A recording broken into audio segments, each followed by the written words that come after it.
Hello there. Hello friends. John here with you. I'm going to show you some details on cherries, sour cherries and regular cherries, on how they grow and how to prune them. So this is a 14-year-old, actually all of these are 14-year-old cherry trees. There are two varieties in the middle and two similar varieties on the edges. I'm not sure what they are, but the trees are similar. So if you look at the cherry tree, let's see, let's look at it. So this here is a 1-year-old branch that grew out last year. So it has buds on it, flower buds right here. It also has, there's a right here where it transitions to a different color. So there's the one that grew on top, out of a top bud, and then changes color through this little node right there, and it changes color. That's 2-year-old wood. So 2-year-old wood, and changes right here to 3-year-old wood, and then to 4-year-old wood, and so on. So if you can see here on the 1-year-old wood, there's buds, flower buds, flower buds, flower buds, and then you go here, 2-year-old wood. It has these little fruit nodes right here. It'll have a bunch of, or a cluster of flowers and cherries if they get pollinated. So on 3-year-old and 4-year-old wood, there's no cherries, there's nothing. So what's important is to leave 2-year-old and 1-year-old wood.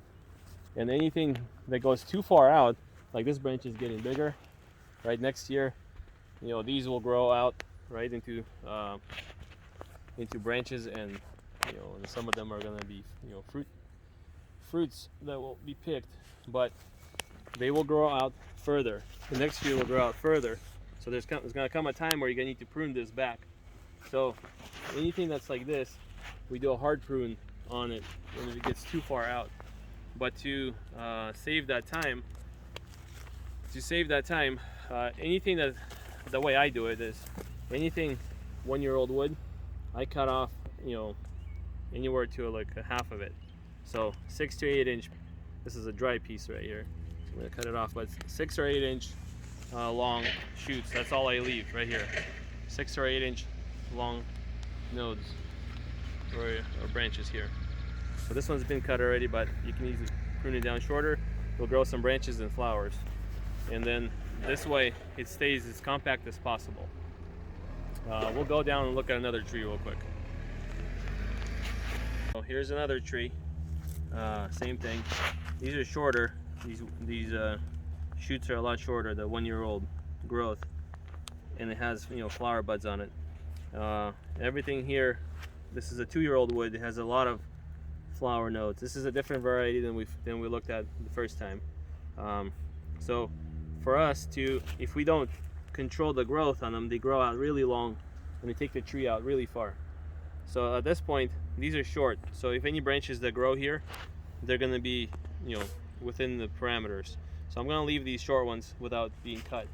But if you go around, I've already trimmed some of these a little bit, but if you go around and you find well, these were long here, but I can even cut these shorter. So go about here. See, there's all the flowers are right here. So there's no reason for me to leave this long branch. I mean, next year there'll be flowers on it, but I don't want it so far up. So I needed to branch out, and then get some flowers here next year and kind of slowly move outwards, and then I can do a hard pruning, every so often as I need it. But I can literally cut these down really short, just to keep everything growing really compact. There's plenty of flowers here, so I'm not worried about cutting out any extra flowers or anything. So you can easily go through and prune these out, and that way they'll start branching from that small branch and keeps everything really compact. So I go around the whole tree and just do that. Just cut everything back and keeping the growth down. There's enough sunlight, the center is open, there's plenty of light that goes around it. I'll still have to go around and cut those down a little more, but that's the basic idea on how I prune the cherry trees, especially if I'm trying to keep them down. I don't want to use a ladder or anything. So that's how I prune it. We'll take a look at another tree real quick. Well, here's a sour cherry tree. Hasn't been pruned. The center is all closed in, all grown in. I'm going to need to do a lot of pruning from the inside and clear that out, and then take any top branches off to keep this thing somewhat lower, because it's just gonna climb up really high. I'll get on and start cutting.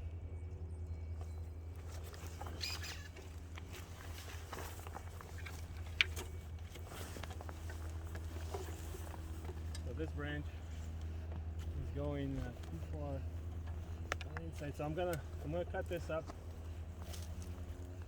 and I'm going to actually leave a little stub to get any more branching growing, you know, for new growth. So that one's going. These I'm gonna cut back to about 6 inches.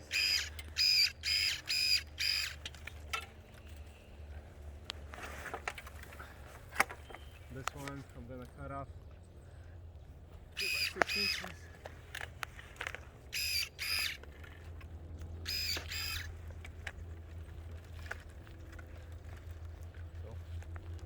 Anything that's growing inwards, I'm gonna get rid of. I always leave little stumps to get new growth growing there, and grow fruit spurs. So I'll leave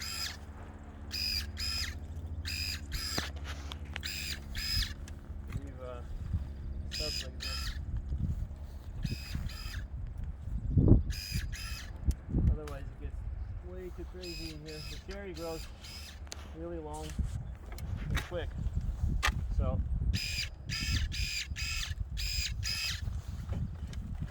cutting anything that grows inside while I'm here. So this one has all the cherries on it. I'm gonna cut it here. These are all the cherry, you know, fruit notes right here. I'll leave those.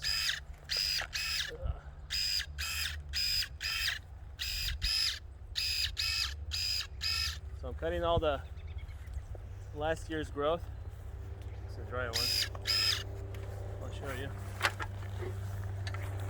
All the last year's growth right here. I'm just shortening it down so that it can grow a few branches and some fruit next year. So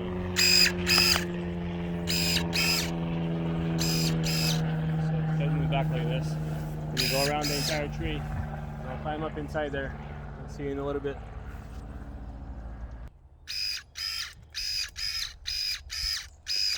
So I'm cutting down all this growth because it's just gonna be crazy thick if I don't.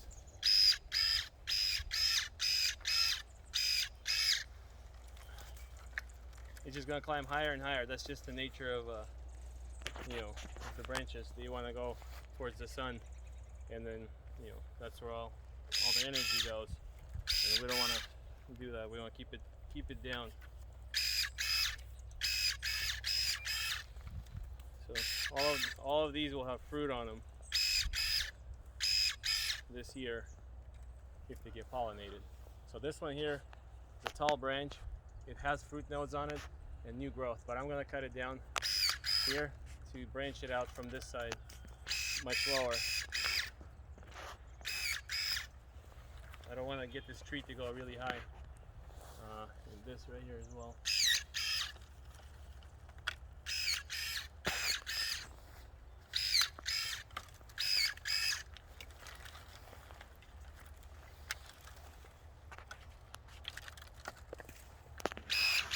If you're able to get in a tree like this,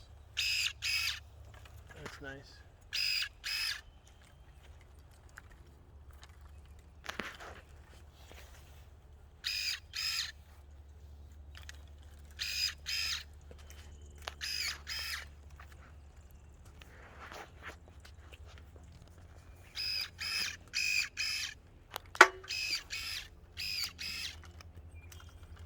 So each one of these branches is going to have kind of like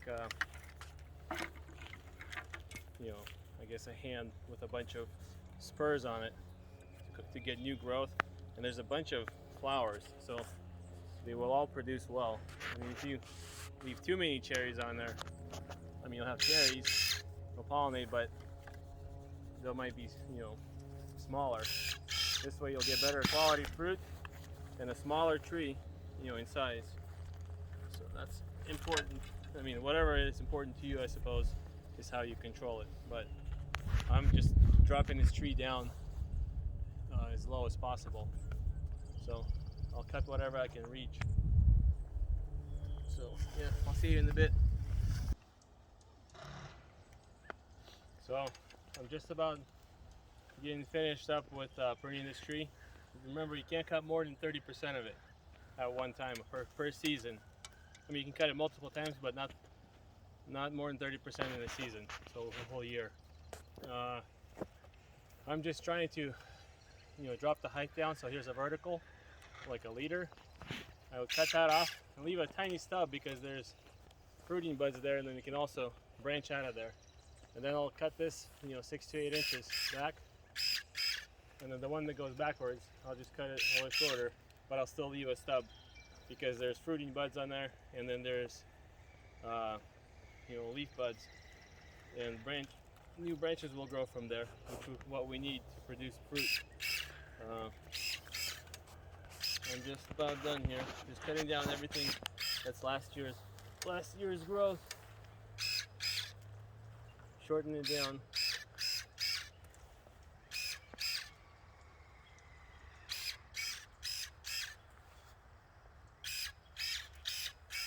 Just because they're intertwined here, not a big deal, because we'll do a heavy pruning next year as well.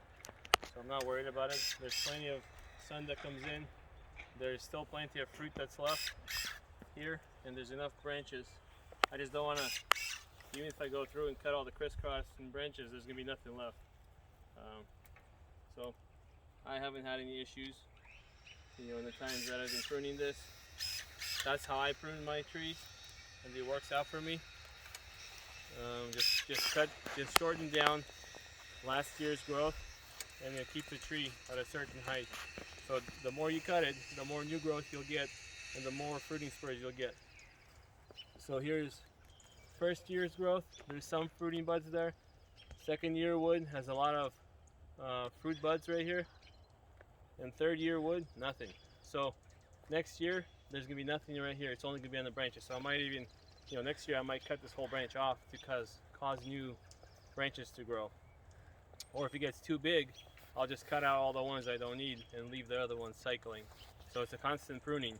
If you don't prune it, it actually, here, I'm gonna come down and show you real quick. If you don't prune it,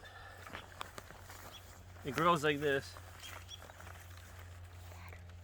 It shoots a branch up. This branch was a little taller. I left a little stump there. So it shoots up a branch. It branches out, and it shoots up another branch like this.